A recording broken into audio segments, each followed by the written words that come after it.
Zaidi kuhusu hilo tunaungana na mchambuzi wa sera na uongozi kutoka Nairobi nchini Kenya, Torostad Alenga.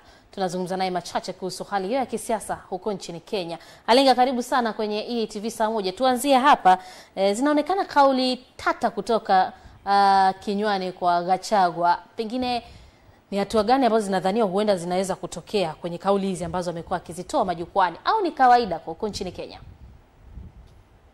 Asante sana kwa mwaliko huu. Nafikiri hapa kwetu siasa au demokrasia imeweza kupanuka sana. Tukafika mahala ambapo semi kama hizi huenda haziwezi kumpa mtu matatizo yeyote. Manake ule ulingo wa siasa unampa uhuru yeyote yule kuweza kuzungumza, bali tu si kuchochea vita au mabadiliko ya serikali. Lakini semi kama hizi ni za kawaida tu katika vipindi vyetu vya siasa. Mmeshuhudia hatua mbalimbali, phases mbalimbali za viongozi wenye nguvu wa upinzani nchini Kenya. Mnaiona nguvu kiasi gani ya Gachagua kuweka upinzani mkubwa kwa Rais William Ruto kwenye uchaguzi ujao? Nafikiri Gachagua kwa sasa hivi hawezi kuwania kiti chochote katika nchi hii kufuatia kesi ambayo alikuwa nayo ambayo ilimpelekea kuondolewa mamlakani. Aidha ana uwezo wa kuweza labda tuseme kwa usemi wa rahisi kuharibia rais jina au kuharibia serikali jina na kuweza kuzungumza mambo ambayo yatatia hisia mbadala za kuweza kuona kwamba serikali haifanyi kazi. Manake sasa hivi Wakenya wengi wana mambo mengi ambayo yanawasonga na wana mori na hasira, na pakipatikana mtu kama yeye wa kila uchao kuzidi kupandisha ile hasira na kuzidi kuwapa Wakenya sababu ya kusema kwamba serikali yao si sawa, basi kwa kipande kikubwa sana atachangia kuitatiza na kuweza kuzorotesha ile hali ya serikali hii kuweza kupata muhula wa pili kutawala nchi hii. Kwa hali ilivyo na kwa tathmini yako, unaona kwamba huenda vyama vya upinzani Kenya vinaweza kuungana sasa kukabili uongozi wa Rais William Ruto?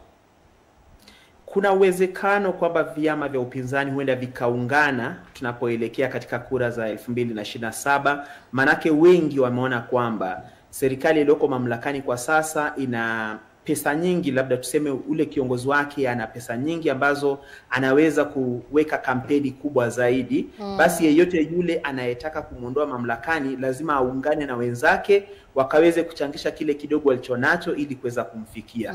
Pili ni kwamba huenda wakakosa kuungana, manake unapoelewa Afrika jinsi ilivyo kwa wakati kama huu, serikali nyingi ambazo ziko mamlakani hutumia ile divide and rule. Huenda ukaona kwamba wanunua wapinzani fulani ili waweze kusisitiza na kusema kwamba lazima nifike kwenye debe. Na basi ikiwa hivyo inazidi kurudisha chini nguvu ya upinzani katika kuwania kiti hicho. Miongoni mwa viongozi wenye ushawishi mkubwa wa upinzani nchini Kenya ni Raila Odinga Baba. Kukaa kwake kimya kipindi kama hiki ni ishara kwamba ndio basi tena hatutamuona tena kwenye majukwaa ya upinzani.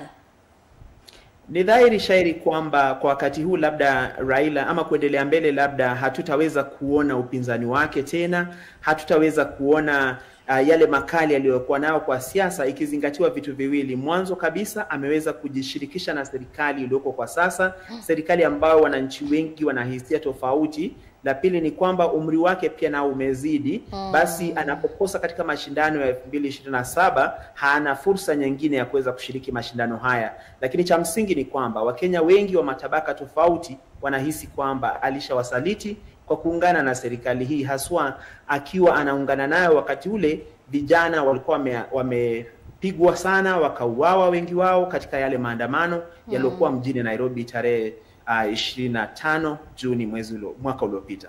Alenga, nikushukuru sana. Asante kwa uchambuzi wako. Nikushukuru kwa sasa. Asante sana. Naam, ni mchambuzi wa masuala ya sera na uongozi kutoka Nairobi nchini Kenya, Alenga Torostad, akitupa kwa uchache kuhusu hali inavyoendelea huko nchini Kenya na mikutano ya vyama vya upinzani. Mimi ni Kisa Daniel Gotaile, punde